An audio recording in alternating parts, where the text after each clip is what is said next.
Iran, Israel యుద్ధం అయితే మాత్రము పశ్చిమాసియాను వణికిస్తోందనే చెప్పుకోవాలి. మరి అక్కడ తీవ్రంగాను యుద్ధ మేఘాలైతే అలుముకున్నాయి.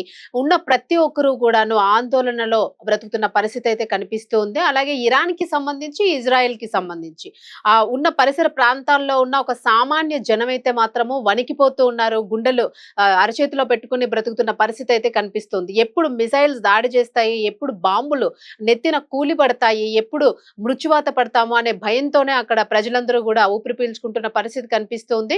మరి ముఖ్యంగాను దుబాయ్‌లో స్థిరపడ్డ అనేక మంది ఇండియన్స్ గూడా ఉన్నారు. దుబాయ్ ముఖ్యంగా ప్రాంతం అన్నింటికి గూడా దుబాయ్‌లోనే చాలా మంది సెటిల్ అయిన వాళ్ళు గూడా ఉన్నారు. అలాగే టాలీవుడ్ నటులు గూడా అక్కడ కొంతమంది ఉన్న పరిస్థితి అయితే ఉంది. ముఖ్యంగా మంచు విష్ణు గూడా తన నివాసంలోని కుటుంబంతో పాటు ఇప్పుడు దుబాయ్‌లోనే ఉంటూ ఉన్నారు.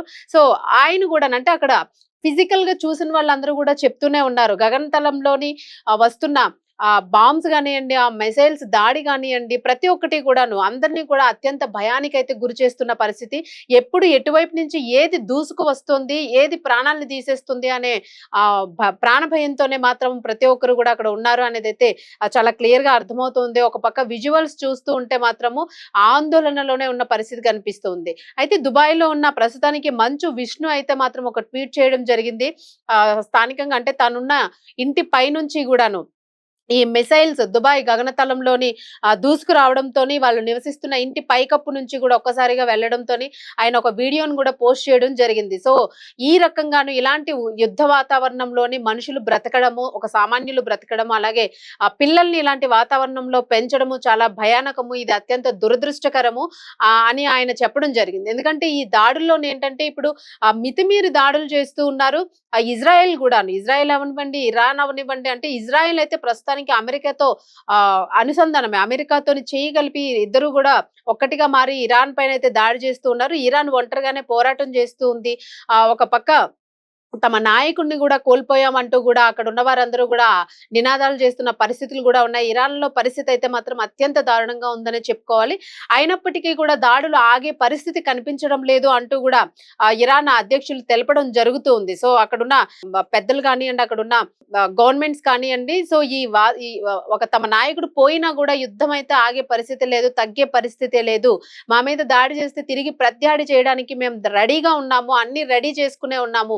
మా సైనిక సంపత్తిని, ఆయుధ సంపత్తిని కూడా మేము పెంచుకుంటూనే ఉన్నాము. ఎక్కడ తగ్గేదే లేదు అని చెప్పేసి అయితే ఇరాన్ ఒంటరి పోరాటం అయితే చేస్తూనే ఉంది జూలు విదిల్చి. మరి ప్రస్తుతానికి చూసుకుంటే మాత్రం ఇరాన్ ప్రయోగించిన మిసైల్స్ మాత్రము దుబాయ్ గగనతలంలోని దూసుకుపోతూ ఉన్నాయి. ఎక్కువగా దుబాయ్ ఒక టూరిజం స్పాట్ గా మనం చెప్పుకుంటూ ఉంటాము. అనేక మంది దుబాయ్ లో సెటిల్ అయిన ఇండియన్స్ చాలా మంది ఉన్నారు, ముఖ్యంగా తెలుగు వాళ్ళు. అయితే ముందర అనుకున్నట్టుగాను మంచు విష్ణు ఫ్యామిలీ కూడా ప్రస్తుతానికి దుబాయ్ లోనే సెటిల్ అయిందని మనం తరచూ వార్తలు వింటూ ఉన్నాము. మరి వారి ఇంటిపై నుంచి కూడా ఈ మిసైల్ పోవడము, అది ఆయన ఒక వీడియో తీసి పోస్ట్ చేయడం జరిగింది.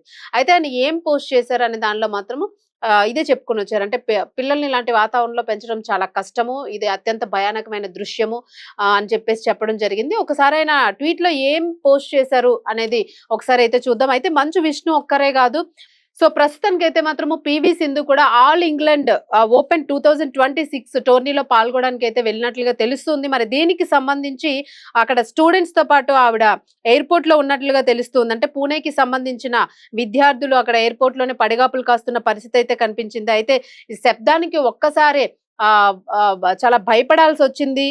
మహారాష్ట్రలోని పూణేకి చెందిన 84 మంది ఎంబసీ విద్యార్థుల సైతము దుబాయ్ ఎయిర్పోర్ట్ లో చిక్కుకుపోయారు.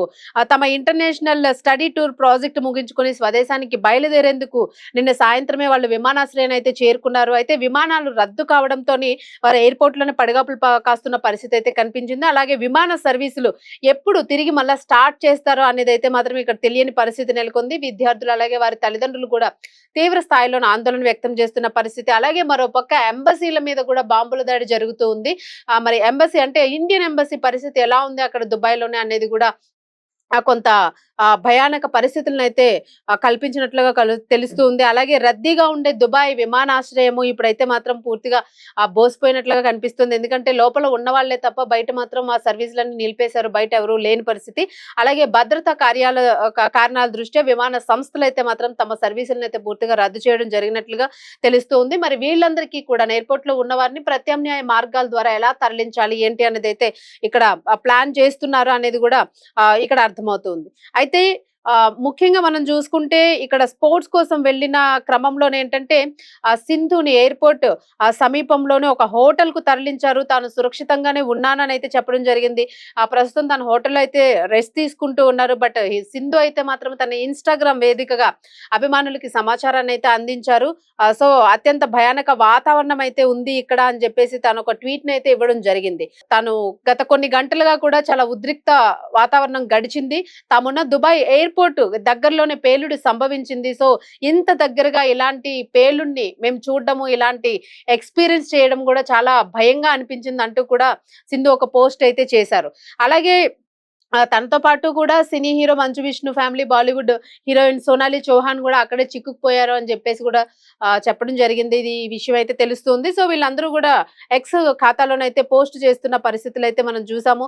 సో, ఇక్కడ విష్ణు గూడా ఒక పోస్ట్‌నైతే చేశారు. సో, ఆయన ఈ రాత్రంతా దుబాయ్‌లో కుటుంబ సభ్యులతోనే ఉన్నాను. ఆకాశంలో కనిపిస్తున్న క్షిపణుల వల్ల మేము ఉన్న ఇల్లు గూడా కంపించిపోయింది. ఆ ధాటికి షేక్ అయింది ఇల్లు మొత్తం గూడాను. ఇంచుమించుగా క్రాక్స్ వచ్చాయా అన్న ఆ ఫీల్ అయితే వచ్చింది మాకు.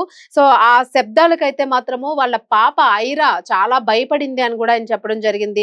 అలాగే ఈ యుద్ధం నుంచి శాంతిని కోరుకుంటున్నాము. దీనికోసమే భగవంతుడిని ప్రార్థిస్తున్నాము అంటూ గూడా విష్ణు ట్వీట్ చేయడం జరిగింది. ఏ బిడ్డ కూడాను ఇట్లాంటి యుద్ధానికి సంబంధించిన శబ్దాలు గాని, యుద్ధ వాతావరణంలో గాని పెరగకూడదు. పౌరుల్ని సురక్షితంగా ఉంచినందుకు యుఏఈ రక్షణ దళాలకైతే కృతజ్ఞతలు తెలియజేస్తున్నాము అని అయితే చెప్పడం జరిగింది. సో, అలాగే ఇలాంటి క్షణాలు జీవితంలో నిజంగా ఎంత దుర్బలమైనవో మనకి గుర్తొస్తాయి. బలం కోసం, శాంతి కోసము ప్రార్థిస్తున్నాం భగవంతుడిని. హరహర మహాదేవ్ అంటూ కూడా మంచు విష్ణు అయితే ట్వీట్ చేయడం జరిగింది.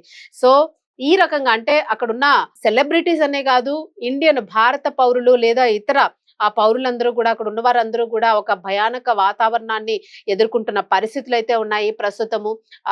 ఇజ్రాయెల్ కి సంబంధించిన దేశాలు కానియండి, అలాగే ఇరాన్‌కి సంబంధించిన దేశాలు కానియండి, ఒకరిపై ఒకరు దాడులు చేసుకోవడంతోని అక్కడ ఒక భయానక వాతావరణము ప్రాణాలు అరచేతిలో పెట్టుకున్న పరిస్థితి అయితే కనిపిస్తుంది.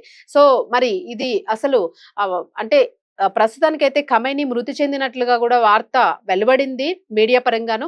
అయినప్పటికీ కూడా యుద్ధం ఆగే పరిస్థితి లేదు అని చెప్పేసి అయితే అక్కడ వారు స్పష్టం చేయడం జరిగింది. అలాగే ఇజ్రాయెల్ కూడా, అమెరికా కూడా, ట్రంప్ కూడా ఈవెన్ ఖమైనీ ఖతమైపోయాడు. ఇంకా నెక్స్ట్ ఏంటి, what's our next step, what's our next plan అంటూ కూడా ట్రంప్ కూడాను మరింత రెచ్చగొట్టే ధోరణిలోన మాట్లాడడం జరుగుతుంది. బట్ ఈ దాడుల్లోనైతే మాత్రము చిన్నారులు, స్కూల్ పిల్లలున్న స్కూల్ మీద కూడా బాంబులు పడడంతోని చిన్నారులు కూడా మృతి చెందడం జరిగింది కాబట్టి, సో నిజంగానే హద్దులు దాటి యుద్ధం చేస్తోంది ఇజ్రాయెల్ అనేది కనిపిస్తోంది. మరి దీన్ని పక్కాగా ఎదుర్కోవాల్సిన అవసరం ఇరాన్‌కి ఉంది. మరి నిజంగానే ఈ రెండు దేశాలు కూడా ప్రస్తుతానికి ఒక ఒప్పందానికి వచ్చి శాంతియుతమైన వాతావరణం నెలకొంటే బాగుంటుంది అని చెప్పేసి అయితే ప్రతి ఒక్కరు కోరుకుంటున్న పరిస్థితి. ఎందుకంటే ప్రస్తుతం భారతీయులు కూడా ఉన్నారు ప్రదేశాల్లోని. ఇండియన్ ఎంబసీకి కూడా చాలా కష్టతరమైన పరిస్థితులు ఉన్నాయి. ఇప్పుడు ప్రతి ఒక్కరిని సేఫ్ జోన్ లో ఉంచాలి, రక్షించాలి అని అంటే అక్కడ ఉన్న రక్షణ దళాలకి కూడాను అత్యంత తీవ్రమైన కఠినమైన పరిస్థితులు అయితే ఉన్నాయి. సో, ఇది ప్రస్తుతము ఇజ్రాయెల్ అండ్ ఇరాన్ కి సంబంధించిన వార్ అప్డేట్ అండ్ ఇండియన్స్ కి సంబంధించి ఎవరెవరు ఎట్లాంటి ట్వీట్స్ చేస్తూ ఉన్నారు, ఎవరు దాన్ని స్పష్టంగా చూస్తూ ఉన్నారంటే అక్కడ లైవ్ లో ఉండి చూస్తున్న వాళ్ళు కూడా అందరూ వీడియోస్ ని పోస్ట్ చేస్తూ ఉన్నారు. సో, ఇక్కడ ఈ బాంబు పేలింది, దాని మీద బాంబు వేశారు, దీని మీద మిసైల్ వేశారు అంటూ కూడాను. సో, మనం ఇక్కడ ఇంత ప్రశాంతంగా ఉన్నాం, బట్ అక్కడ నిజంగానే వణికిపోతూ ఉన్నారు ప్రతి ఒక్కరు కూడాను. సో, ఈ యుద్ధం తప్పకుండా ఆగాలి, ఒక శాంతిని నెలకొనాలి, ఒక మంచి ఒప్పందం కుదరాలనే ఆశిస్తూ ఉన్నారు ప్రతి ఒక్కరు కూడా. సో, మరి ఇది ఎంతవరకు దారితీస్తుంది, ఏం జరుగుతుంది అనేది అయితే మాత్రము అందరూ ఎదురు చూస్తున్న పరిస్థితి. సో, ఇది ఇజ్రాయెల్ అండ్ ఇరాన్ కి సంబంధించిన news update. Keep watching red TV.